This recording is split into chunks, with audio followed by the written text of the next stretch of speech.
The warmonger Churchill only wages this war against the German people to save the British Empire.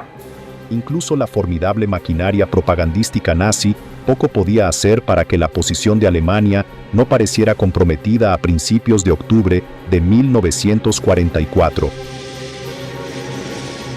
Durante la primera parte de la guerra, después de que los tanques nazis invadieran Polonia, parecía que Adolf Hitler era invencible y, con el paso del tiempo, esto era algo que el Führer alemán no solo creía, sino que daba por sentado. Pero desde que los estadounidenses entraron en guerra para luchar junto a los aliados, tras el bombardeo japonés de la flota naval estadounidense en Pearl Harbor, Hitler y su eje del mal se vieron sometidos a una presión cada vez mayor a escala mundial. Así pues, para recapitular una gran cantidad de historia que asimilar, repasemos de nuevo los puntos clave. A finales de 1942, en el norte de África, los alemanes habían sido derrotados en la segunda batalla de El Alamein, cuando el general Bernard Montgomery y el octavo ejército británico se enfrentaron al zorro del desierto de Hitler, el general Erwin Rommel, y ganaron. La determinación de Montgomery era igual a la mostrada por los alemanes hasta la fecha, como quedó patente en vísperas de una batalla anterior, cuando destruyó todos los planes de contingencia para la retirada y dijo a sus oficiales: si nos atacan, no habrá retirada. Si no podemos quedarnos aquí vivos, nos quedaremos aquí muertos.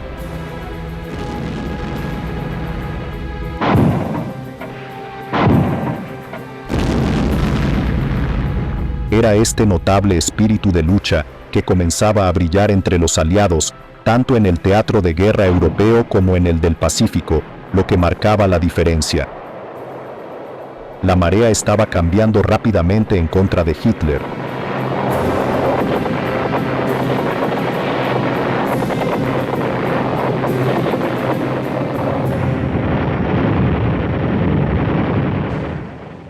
Enfrentarse al poderío del Ejército Rojo Soviético en 1941 también había supuesto para Adolf Hitler una lucha más dura de lo que esperaba. Sus planes de derrotar a Rusia de forma rápida y decisiva durante los meses de verano, antes de la llegada del crudo invierno soviético, se vieron frustrados cuando los invasores alemanes se enfrentaron a una feroz resistencia.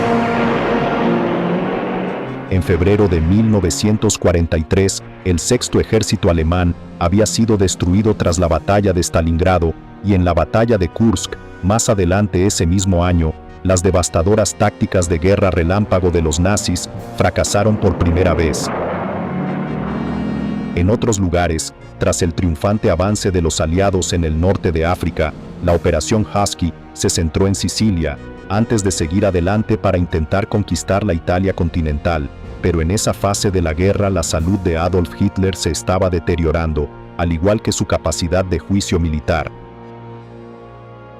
Sin embargo, la posición de Hitler y la de sus compatriotas del eje estaba a punto de enfrentarse a la mayor amenaza hasta la fecha, ya que una fuerza de invasión aliada partió de la costa sur de Inglaterra para liberar Francia y comenzar el avance hacia Berlín.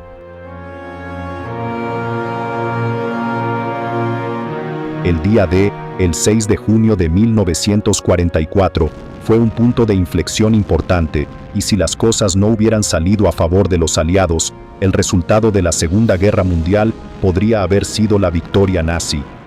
Aún así, los aliados se encontraron con focos de resistencia alemana, y a pesar del éxito del día D, Hitler no iba a rendirse sin luchar, y cuando el verano de 1944, uno de los más atípicos de la historia, dio paso al otoño, los aliados eran muy conscientes de que aún les esperaba una lucha larga, amarga y muy peligrosa.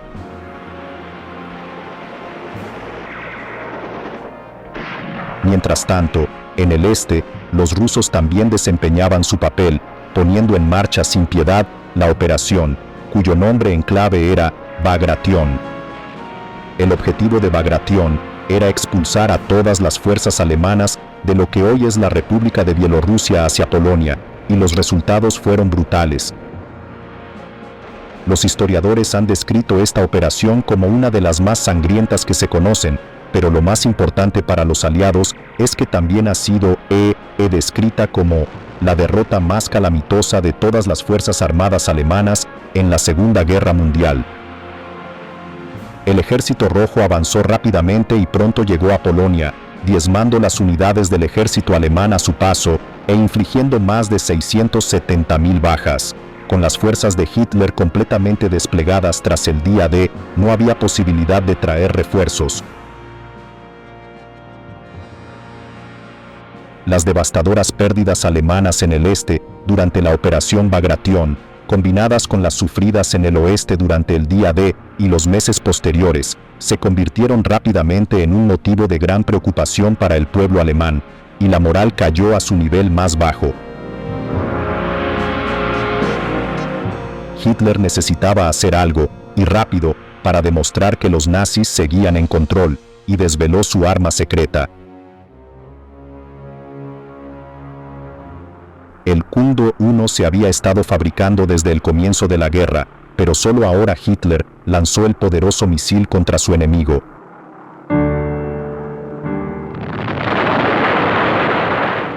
Hitler centró los Kundor 1 en Londres, donde causaron inmensos daños.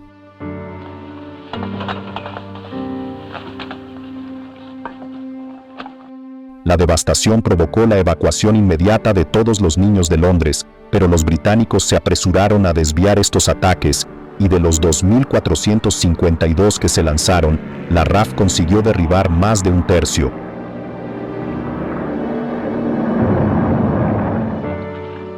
Sin embargo, el bloqueo informativo de la prensa británica hizo que los alemanes no tuvieran ni idea del éxito de los ataques, y aunque letal, el arma secreta de Hitler llegó demasiado tarde para ganarle la guerra.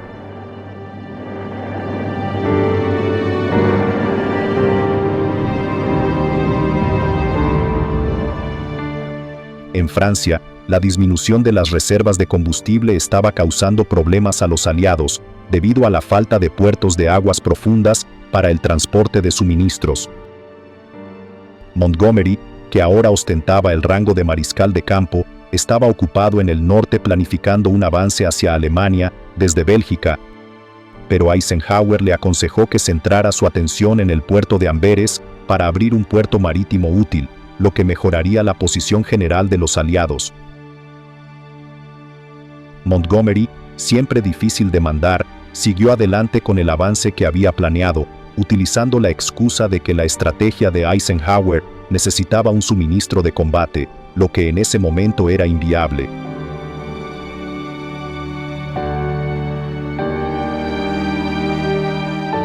Bajo el nombre en clave de Operación Market Garden, Montgomery había avanzado a finales de septiembre, con breves y contundentes embestidas concentradas a través del río Rin. El Rin era una de las mayores barreras naturales que se interponían entre los aliados y Alemania, por lo que el principal objetivo de Market Garden era asegurar los puentes intactos, lo que permitiría un rápido avance hacia Berlín. La parte Market de la misión se refería al ataque aéreo a gran escala, que era vital para el posicionamiento, y la parte Garden se refería a las tropas terrestres. Para que la operación tuviera éxito, estas dos fuerzas debían trabajar juntas en perfecta armonía, pero debido a la falta de planificación, comenzaron a surgir problemas. Las operaciones anteriores de esta envergadura habían requerido meses de estrategia y ensayos, pero los preparativos para Market Garden se completaron en solo una semana, sin ensayos y casi sin entrenamiento táctico. Otros comandantes estaban preocupados por la imprevisibilidad de la operación, pero Montgomery se mantuvo firme en su postura, incluso cuando se le mostraron pruebas fotográficas de amenazadoras filas de tanques muy cerca de algunas de las zonas de aterrizaje que él descartó por considerarlas inutilizables. La operación Market Garden fracasó en parte porque la situación del combustible, debido al fracaso de los aliados para asegurar un puerto, significó que los alemanes tuvieron tiempo suficiente para traer refuerzos y consolidar su posición. Hubo unas 20.000 bajas aliadas cuando Montgomery se vio obligado a retirarse y se había perdido un tiempo precioso. Ahora era vital encontrar una solución al problema del combustible, porque sin una ruta de suministro estable, el avance de los aliados occidentales hacia Berlín se vería seriamente frustrado. Tal y como Eisenhower había querido desde el principio, el puerto belga de Amberes era el siguiente objetivo de los aliados, pero cuando comenzó la encarnizada batalla del Escalda, la tarea distaba mucho de ser fácil para los aliados.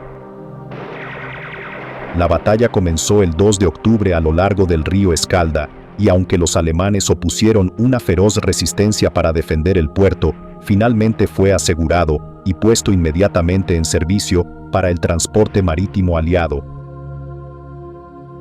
La apertura de Amberes, junto con la exitosa captura del importante puerto de Marsella, en el sur de Francia, puso fin por fin a la grave escasez de suministros que amenazaba la posición cada vez mejor de los aliados. A principios de octubre también terminó el levantamiento de Varsovia, que sigue siendo tan controvertido hoy como lo fue entonces. En el levantamiento, los ciudadanos polacos lucharon para liberar su capital de los alemanes.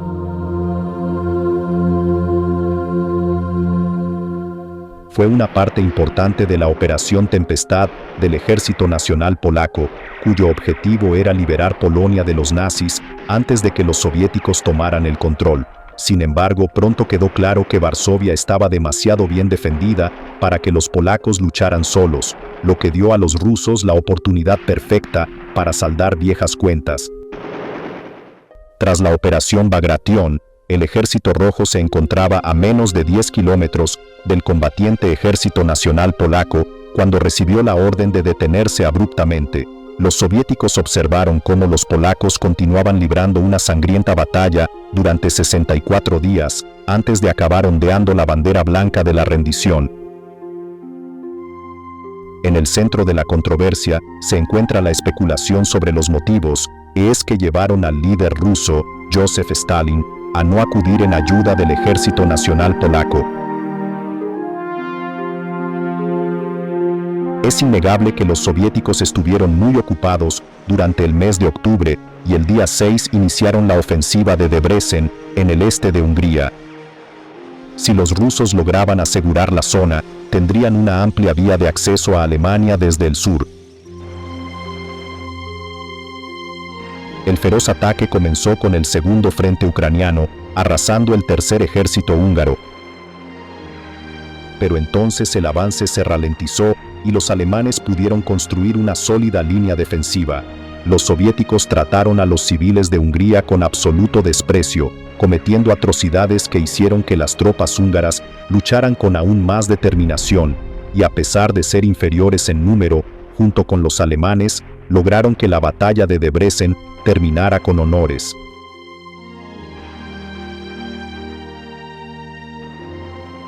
Pero el eje no pudo mantener a raya a los rusos durante mucho tiempo, y el 4 de noviembre el Ejército Rojo logró asegurar la capital húngara, Budapest, y sus alrededores.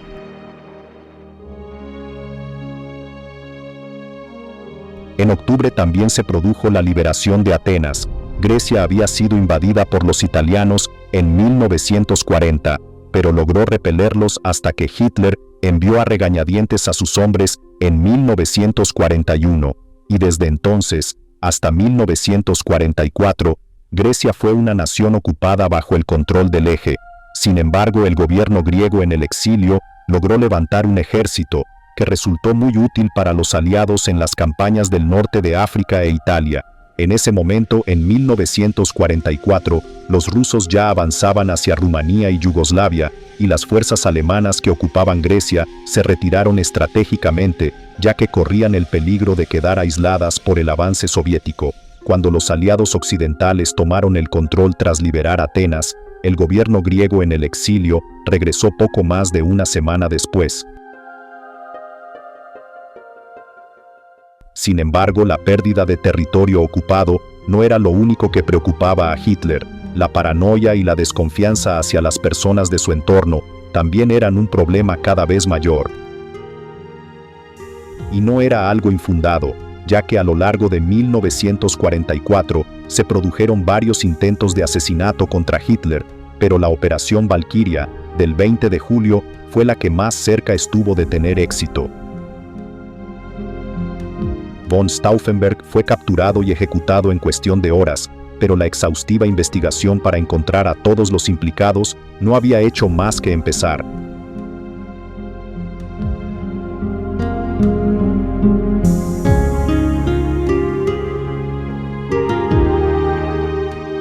La brutalidad con la que se trató a los acusados no tuvo límites, e incluso algunos de los colaboradores más cercanos de Hitler se vieron implicados en la conspiración.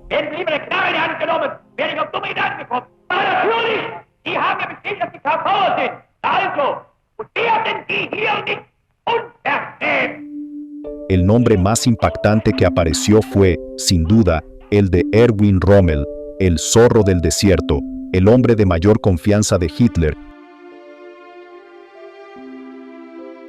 que había luchado con tanta fuerza por la causa nazi en el norte de África. Rommel fue entonces elegido para recibir un nuevo reconocimiento, ya que a finales de 1943 y principios de 1944 se hizo evidente que la invasión aliada de Francia era cada vez más probable, y se le encomendó la tarea de defender la costa francesa.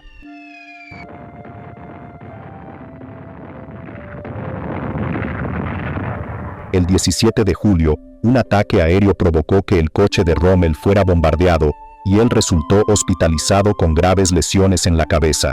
Durante su carrera militar, Rommel siempre se había opuesto a algunos elementos del régimen nazi, especialmente al maltrato de los judíos, y cuando se llevaron a cabo las investigaciones, tras el intento de asesinato del 20 de julio, el zorro del desierto pasó a ser sospechoso. Cuando se localizaron los documentos de la sede del golpe, el nombre de Rommel aparecía allí, no solo como posible partidario, sino también como posible líder si el asesinato y la posterior toma del poder tenían éxito. Aunque no había pruebas reales de que los conspiradores se hubieran comunicado con Rommel, los inquisidores nazis investigaron el caso del hombre herido. Desgraciadamente, mientras Rommel se recuperaba en el hospital, había expresado su descontento con algunos aspectos del régimen de Hitler, lo que se consideró una prueba fehaciente de que era un traidor a la causa. El jefe de la Cancillería del partido nazi, Martin Bormann, estaba convencido de que Rommel era culpable y presionó para que el caso se llevara ante el Tribunal Popular, pero el 14 de octubre de 1944, Rommel recibió la visita de dos oficiales nazis que le hicieron una propuesta para que la considerara. Rommel era, por supuesto, muy respetado y un héroe del pueblo alemán, por lo que sin duda se le dio a elegir. Los oficiales le informaron de que podía enfrentarse a Bormann y al Tribunal Popular, lo que también significaría el enjuiciamiento de su familia y su personal, o podía quitarse la vida. Esto último significaría que Rommel recibiría un funeral de Estado, que su familia obtendría una pensión completa y que su muerte se comunicaría como la de un patriota. Rommel se despidió de su familia y se marchó con los dos oficiales, que pocas horas después llamaron a su esposa para decirle que su marido había fallecido. Al pueblo alemán se le dijo que Rommel había muerto de un ataque al corazón, y tal y como se le había prometido, fue enterrado con todos los honores militares, con Hitler enviando al mariscal de campo von Rundstedt como su representante. Pero mientras Rommel era enterrado, la primera gran batalla que tuvo lugar en suelo alemán estaba ya en pleno apogeo en Aquisgrán. La batalla de Aquisgrán comenzó el 2 de octubre, con los alemanes de la luchando ferozmente para defender su ciudad, que estaba siendo atacada por los estadounidenses. Irónicamente, durante el mes de septiembre, el comandante alemán de la ciudad de Aquisgrán había visto que sus hombres iban a ser superados en número, por lo que había ofrecido rendirse a los estadounidenses que avanzaban. Sin embargo, en lugar de llegar a manos de los aliados, la carta de rendición fue entregada a Adolf Hitler, y el desafortunado comandante fue arrestado inmediatamente y se enviaron refuerzos alemanes. A pesar de la valiente lucha de los alemanes, sus esfuerzos fueron en vano. Con casi 90.000 soldados más que su enemigo, la batalla iba a ser, como mínimo, desigual. Pero como los alemanes se encontraban en su propio territorio, pudieron mantener sus posiciones durante un tiempo, además de infligir grandes bajas a los estadounidenses antes de su inevitable derrota. Cuando la batalla concluyó con una victoria decisiva de los aliados, el 21 de octubre, las bajas de ambos bandos rondaban las 5.000.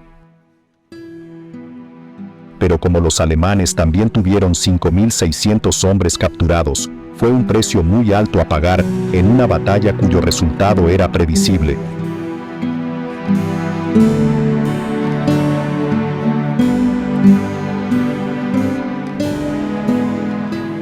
Octubre fue realmente un mes clave, y no solo en Europa se libraron intensos combates. En el Pacífico, los estadounidenses por fin empezaban a avanzar contra los japoneses, y las batallas libradas entre 1943 y 1944 los estaban alejando de la relativa seguridad de sus bases insulares del sur y el centro.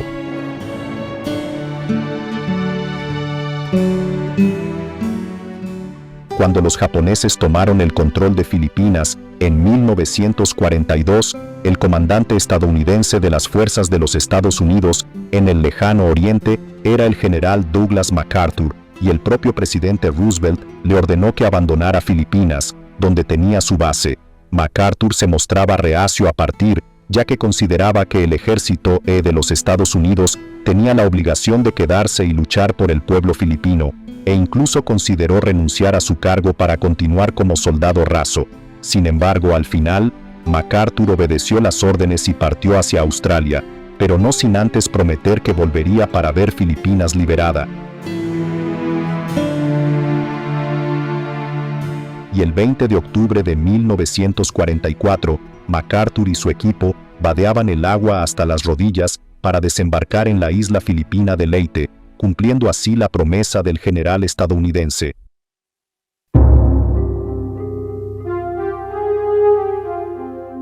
La batalla del Golfo de Leyte, una masa de agua al este de la isla, enfrentó a las armadas estadounidense e imperial japonesa y se libró entre el 23 y el 26 de octubre.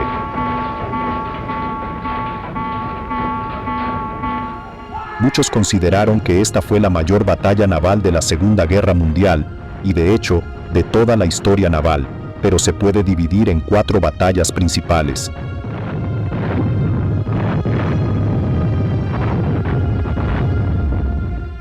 El almirante William Halsey estaba al mando de las fuerzas estadounidenses y su minuciosa planificación, combinada con su decidido liderazgo, hizo que el día 26 los aliados obtuvieran una victoria decisiva, a pesar de sufrir los primeros bombardeos kamikaze organizados de la historia.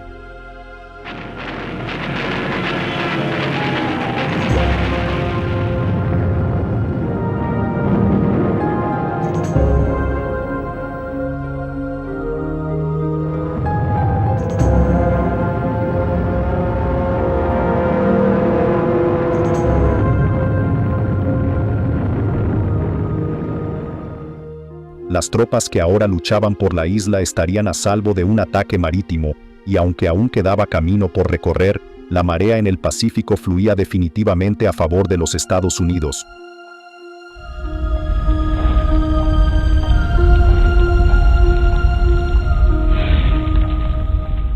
Sin embargo, aunque el resultado en el Pacífico aún estaba lejos de ser seguro, los aliados occidentales comenzaban a creer que la victoria en Europa y el fin del reinado de terror de Hitler estaban a la vista. A medida que el ejército rojo ruso avanzaba rápida y brutalmente, los estadounidenses descubrían que luchar contra los alemanes en su territorio era una tarea peligrosa. Un ejemplo claro fue la batalla del bosque de Hurtgen, una zona que bordeaba la frontera entre Bélgica y Alemania. Tras el impacto inmediato del día D, los alemanes habían logrado consolidar sus posiciones y reforzar sus defensas, lo que finalmente ralentizó el avance aliado. A medida que los aliados avanzaban hacia Alemania, uno de sus principales objetivos era expulsar a todas las tropas de Hitler de esta zona densamente boscosa, lo que a su vez impediría a los alemanes reforzar sus líneas del frente más al norte, entre Aquisgrán y el río Ruhr.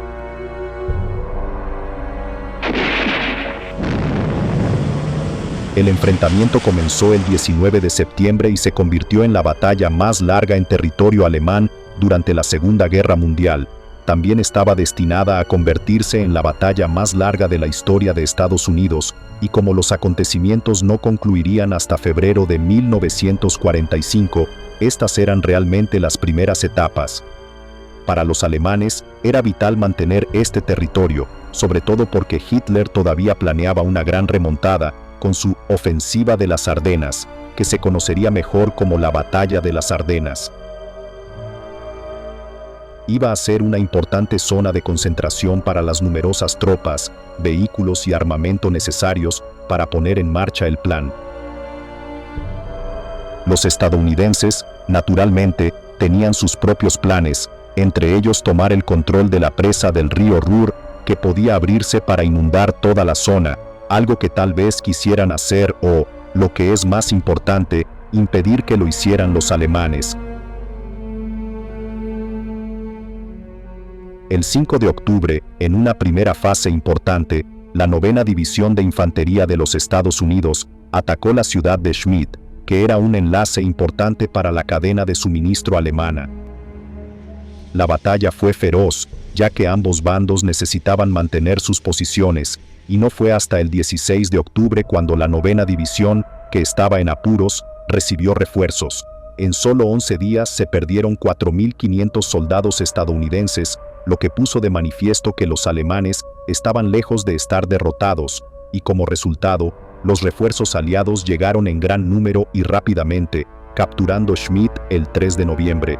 Además de la decidida resistencia alemana, el terreno también era difícil, ya que Hürtgen era un bosque de coníferas extremadamente denso, sin apenas carreteras, lo que limitaba el acceso de los vehículos. En los pocos claros, los alemanes habían colocado previamente sus armas para disparar con una precisión letal, y también habían podido colocar campos de minas que quedaron cubiertos por la nieve del invierno de 1944. Del mismo modo, la densidad del bosque causaba problemas a los aviones aliados, ya que apenas podían prestar apoyo aéreo a las tropas que se encontraban debajo. El terreno se convirtió en un problema aún mayor en la segunda fase del ataque, ya que no solo empeoró el tiempo, sino que los tanques se hicieron imprescindibles en la batalla.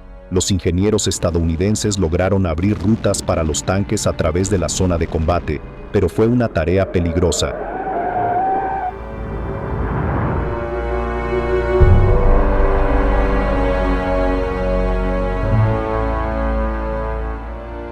Mientras la batalla continuaba, el tiempo y las condiciones de combate se deterioraron, y se perdieron muchas vidas simplemente como resultado de la congelación, el pie de trinchera y el agotamiento. Varios de los estadounidenses que luchaban aquí también habían participado en el desembarco de Normandía, y algunos de los que presenciaron la sangrienta batalla de la playa de Omaha, donde murieron más de 3.000 soldados, comentaron que, en comparación con la batalla del bosque de Hürtgen, Omaha había sido un paseo por el parque. De los 120.000 soldados estadounidenses que participaron en Hürtgen, unos 33.000 murieron o quedaron incapacitados, y aunque la victoria fue para los aliados, el coste fue muy elevado, sobre todo si se tiene en cuenta que las bajas alemanas fueron menos de la mitad de las sufridas por los estadounidenses. Con el paso del tiempo, aunque la captura de Amberes y su gran puerto había mejorado la situación del abastecimiento, el suministro de combustible a los aliados seguía siendo problemático. Los nazis seguían ocupando las zonas circundantes, y la isla de Walcheren, con su posición privilegiada sobre el estuario del Escalda, estaba custodiada por el 15º Ejército alemán.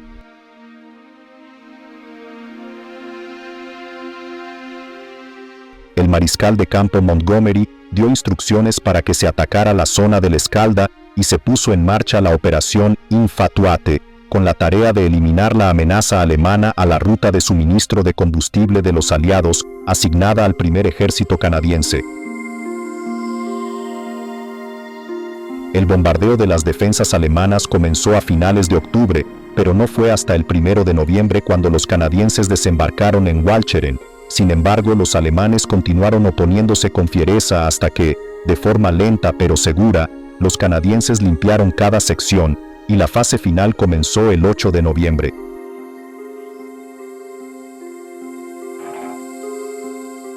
Tras días de intensos combates, unos 40.000 soldados alemanes de la isla de Walcheren y sus alrededores se rindieron cuando los soldados canadienses completaron su misión.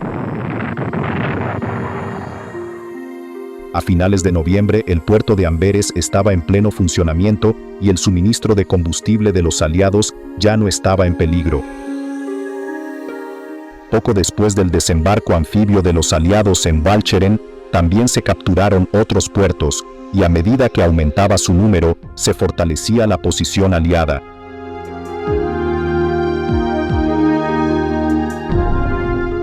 El puerto de Zeebrugge, en el noroeste de Bélgica, también había sido capturado por los aliados a principios de noviembre, lo que supuso la liberación completa de la nación belga.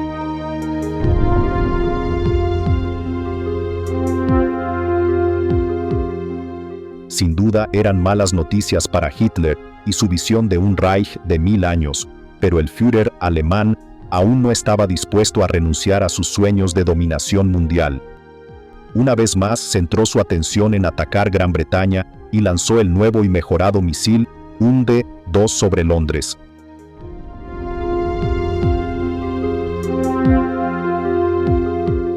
Los ingenieros alemanes se habían puesto a trabajar para mejorar el UMP-1, que ya había asestado un duro golpe al pueblo británico. Sin embargo, el UMP-1 advertía de su llegada debido al fuerte zumbido que producía, por lo que perfeccionar el BLT-2 para que fuera silencioso mejoraría drásticamente su eficacia. También se actualizaron la velocidad y la trayectoria, lo que hacía casi imposible que el B-2 fuera derribado por los cañones antiaéreos. El B-2 fue el proyecto más caro del Tercer Reich de Hitler, y con un coste de 100.000 marcos del Reich por cohete, el coste acabó convirtiéndose en un problema, pero no antes de que Hitler, convencido de que se trataba de un arma ganadora, creara 6.048 de estos cohetes mortíferos. La producción de estas armas también tuvo un trágico coste humano, ya que se fabricaban en fábricas en las que trabajaban reclusos del campo de trabajos forzados de Mittelbau-Dora, y unos 20.000 trabajadores perdieron la vida antes de que el nuevo cohete de Hitler estuviera listo para su lanzamiento. Los primeros UND-2 se lanzaron en agosto de 1944, pero no fue hasta mediados de noviembre cuando realmente dieron en el blanco, alcanzando Gran Bretaña unas 8 veces al día. Cuando se intentó derribarlos, la gran cantidad de proyectiles de artillería que llovían causó más daños que el propio cohete, por lo que se necesitó una contraofensiva alternativa. Era evidente que, una vez lanzados los UND-2, era casi imposible detenerlos, y los británicos sabían que su única esperanza de destruir los cohetes era hacerlo antes incluso de que fueran disparados.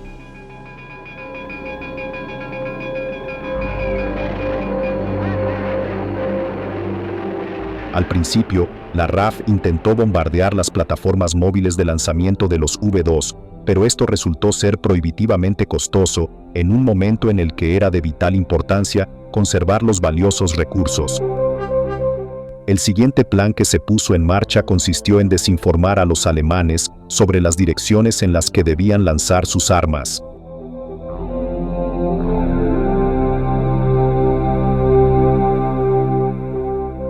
Los servicios de inteligencia británicos trabajaron sin descanso para enviar informes falsos sobre los impactos y finalmente consiguieron que los alemanes dirigieran los cohetes 2 hacia objetivos situados en zonas rurales menos pobladas. Lejos de resolver el problema, estas medidas solo disminuyeron el impacto, por lo que a esas alturas, la forma más eficaz de contraataque tenía que ser el avance aliado hacia Berlín, atacando las plataformas de lanzamiento de los dos a su paso y alejándolos del alcance. Pero esto iba a llevar tiempo y a medida que se acercaba el final de 1944, los UND-2 seguían siendo una amenaza muy real para Londres y sus alrededores. A pesar del colosal gasto del proyecto Quinto 2 y del innegable éxito de los ataques contra Londres, El arma milagrosa de Hitler apenas influiría en el resultado de la guerra. El espíritu de los londinenses se mantuvo optimista, aunque los Umbra 2 podían atacar en cualquier momento mientras intentaban seguir con su vida cotidiana.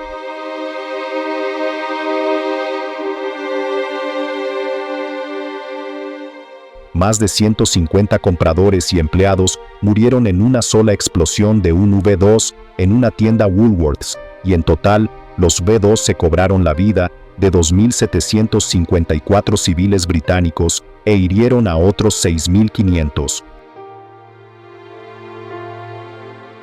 Como dispositivo para castigar a sus enemigos, los V2 de Hitler fueron sin duda eficaces, pero a la hora de convencer a sus partidarios de que las potencias del eje aún podían ganar la guerra, a pesar de alcanzar un objetivo tras otro, los V2 no dieron la talla. Ahora era obvio que el Tercer Reich se estaba desmoronando, e incluso los oficiales de más alto rango de Hitler comenzaban a darse cuenta de que toda esperanza estaba mente perdida, pero como un animal herido, la maquinaria bélica nazi aún podía infligir terribles daños y destrucción.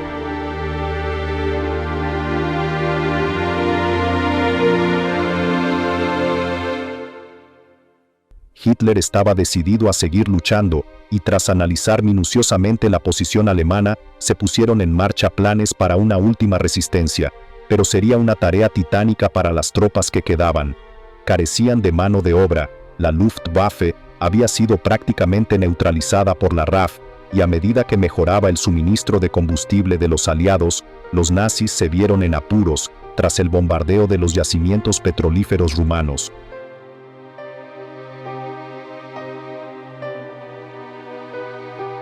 Hitler sabía que tenía que hacer algo grande. Aunque cada día se volvía más irracional, se habría dado cuenta de que una victoria absoluta era imposible, pero creía que podría defender a Alemania a largo plazo si neutralizaba el frente occidental a corto plazo. Como ya se había demostrado, las mermadas unidades alemanas no podían hacer frente al brutal ejército rojo ruso, ya que sus efectivos eran demasiado numerosos, por lo que Hitler centró su atención en un plan que dividiría a los aliados, resaltando las dificultades a las que se enfrentarían para negociar los acuerdos de posguerra.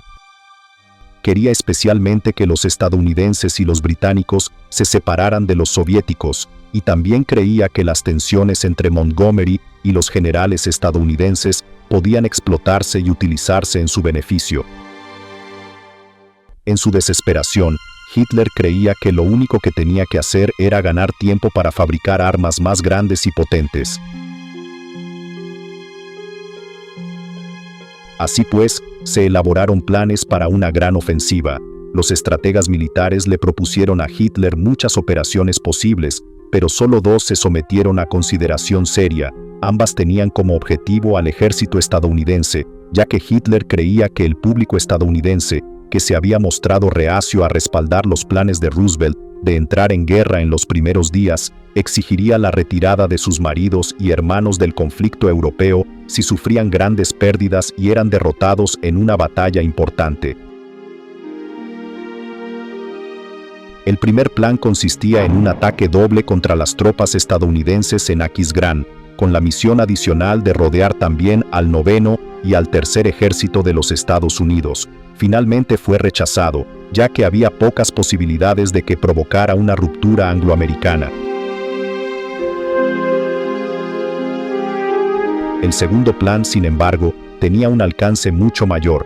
Utilizando sus características tácticas de guerra relámpago, el objetivo nazi era dividir las líneas estadounidenses y británicas y capturar el puerto de Amberes, lo que no solo cortaría el acceso de los aliados a los suministros, sino que también atraparía a 4 ejércitos completos detrás de las líneas alemanas. La operación recibió el amenazador nombre de la Guardia del Rin, pero estaba destinada a pasar a la posteridad como la Batalla de las Ardenas.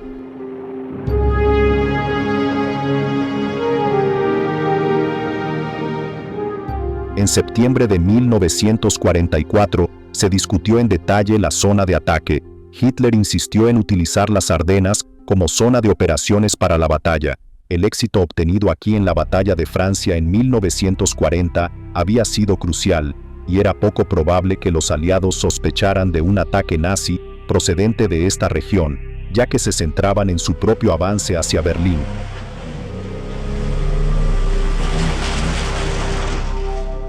Muchos de los comandantes de Hitler se oponían a la Guardia del Rin por varias razones diferentes.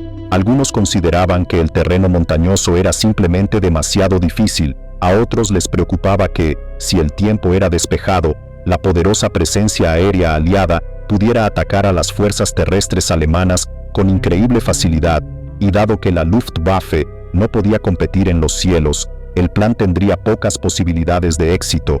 Incluso los comandantes encargados de la operación tenían dudas.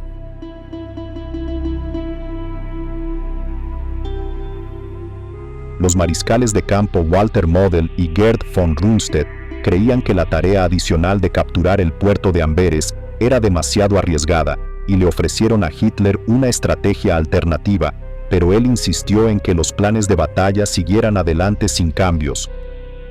La operación Vigilancia del Rin requería 45 divisiones con unidades adicionales para formar una línea defensiva una vez que comenzara la batalla. Debido a la escasez de mano de obra que sufría el ejército alemán, solo pudieron reunir 30 divisiones, lo que supuso recurrir a sus últimas reservas. Se agruparon divisiones completas de veteranos de guerra y jóvenes reclutas que, si la situación no hubiera sido tan desesperada, habrían sido descartados por no ser aptos para el servicio activo. Esta era realmente la última oportunidad de Hitler para salvar algo de años de lucha, y no tenía más remedio que arriesgarlo todo. La disminución de las reservas de combustible de los nazis fue sin duda un obstáculo, e incluso retrasó la fecha de inicio, del 27 de noviembre al 16 de diciembre. Pero esta era la fecha límite para que el ataque contra los estadounidenses tuviera alguna posibilidad de éxito. Hitler no podía permitirse más retrasos. La inteligencia alemana había calculado que la fecha más probable para un ataque soviético que abriera el camino a Berlín sería el 20 de diciembre. La vigilancia del Rin tenía que haber comenzado antes de esa fecha, porque Hitler contaba con que Stalin retrasara su avance para ver cuál sería el resultado si se atacaba a los estadounidenses. Hacía tiempo que la suerte no sonreía a los alemanes, y para que esta operación saliera bien, la suerte tendría que jugar su papel.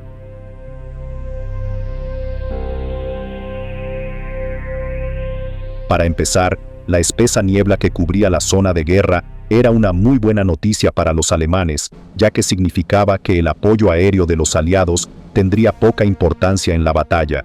Además, los alemanes lograron mantener sus planes en secreto, y el factor sorpresa les daría una gran ventaja. Sin duda, los estadounidenses contaban con una superioridad numérica, por lo que era vital que el ataque fuera una sorpresa total para que los alemanes tuvieran alguna posibilidad.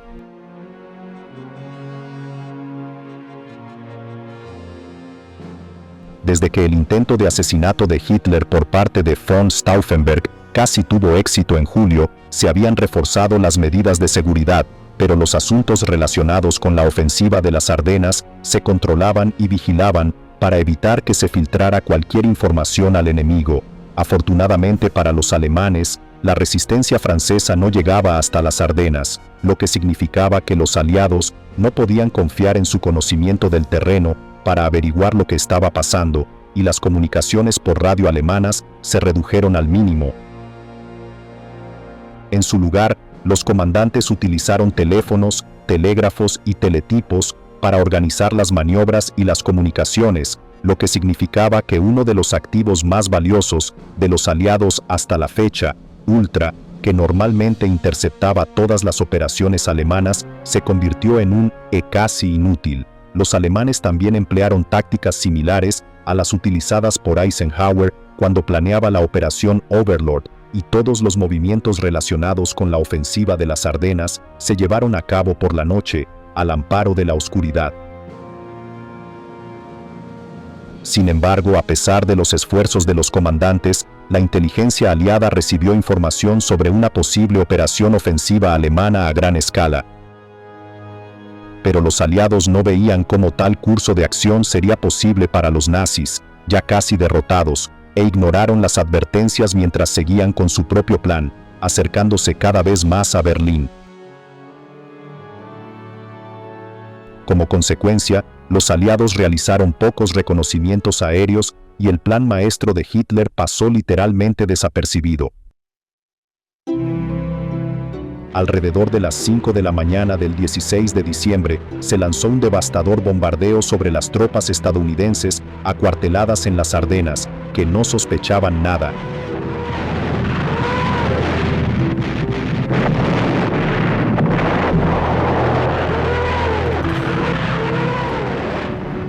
Todas las divisiones nazis que tenían previsto unirse al ataque siguieron adelante, y a las 8 de la mañana, la batalla ya estaba en pleno apogeo. La espesa niebla que se había instalado la noche anterior ayudó mucho a los alemanes, ya que imposibilitó la respuesta aérea de los aliados, pero a medida que las condiciones empeoraban, la niebla resultó ser menos ventajosa, ya que las tropas atacantes se vieron obligadas a avanzar a un ritmo mucho más lento de lo esperado. Con la ventaja de la sorpresa, incluso con un número muy limitado de tropas, las divisiones alemanas lograron rodear a 2 regimientos estadounidenses en una maniobra de pinza y los obligaron a rendirse.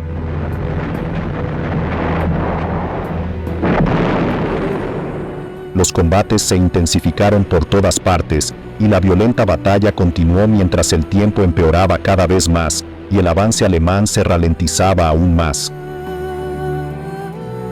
Todo empezó a retrasarse y, como los estadounidenses eran ahora muy conscientes de lo que estaba sucediendo, mientras se retiraban, volaron puentes y depósitos de combustible a lo largo del camino, lo que ralentizó aún más el avance de los alemanes.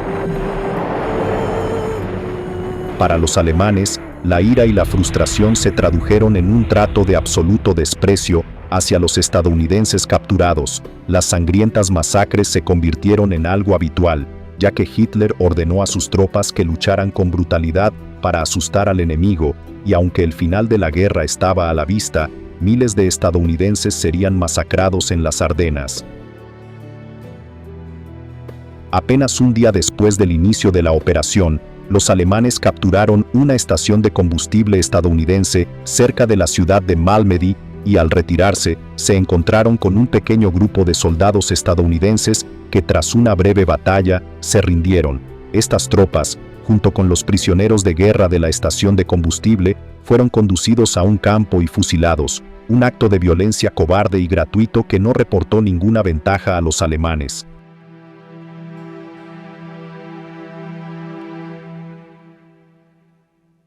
Este acto de brutalidad sin sentido fue finalmente considerado un crimen de guerra, y la masacre de Malmedy, como se la conoció, fue juzgada el 16 de mayo de 1946, y el comandante responsable de ordenar la atrocidad fue condenado a muerte en la horca junto con otros 42 miembros de su división.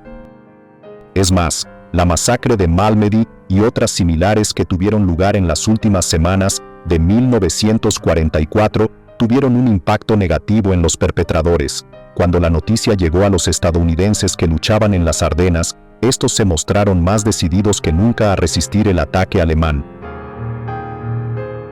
Un ejemplo de ello fue cuando los alemanes lograron rodear a los estadounidenses en Bastogne, y el general de brigada McAuliffe, comandante de las tropas estadounidenses, recibió una carta de los alemanes exigiendo la rendición inmediata. To the United States Army Commander of the encircled town of Bastogne, the fortune of war is changing. There's only one possibility of saving your encircled troops from total annihilation. That is the honorable surrender of this town. If you reject our proposal, 6 battalions are ready to annihilate you and your troops. All the serious civilian losses would not correspond with the well-known American humanity. What is your answer? Nuts. La respuesta de una sola palabra de McAuliffe, nuts, tonterías, pasó a la historia, y aunque la batalla de Bastogne continuó, el sueño de Hitler de una famosa última resistencia que, como mínimo, salvara algo del orgullo nazi, comenzó a desvanecerse. El resultado de la batalla de las Ardenas no se decidiría en 1944, y a medida que los combates continuaban durante la Navidad y hasta Año Nuevo, el número de víctimas de ambos bandos seguía aumentando. El año 1945 estaba destinado a traer la paz a un mundo destrozado por la guerra, pero a medida que continuaba el avance hacia Berlín y la derrota definitiva de Hitler, los días en que Roosevelt, Churchill y Stalin trabajaban juntos como aliados comenzaban a llegar a su inevitable fin.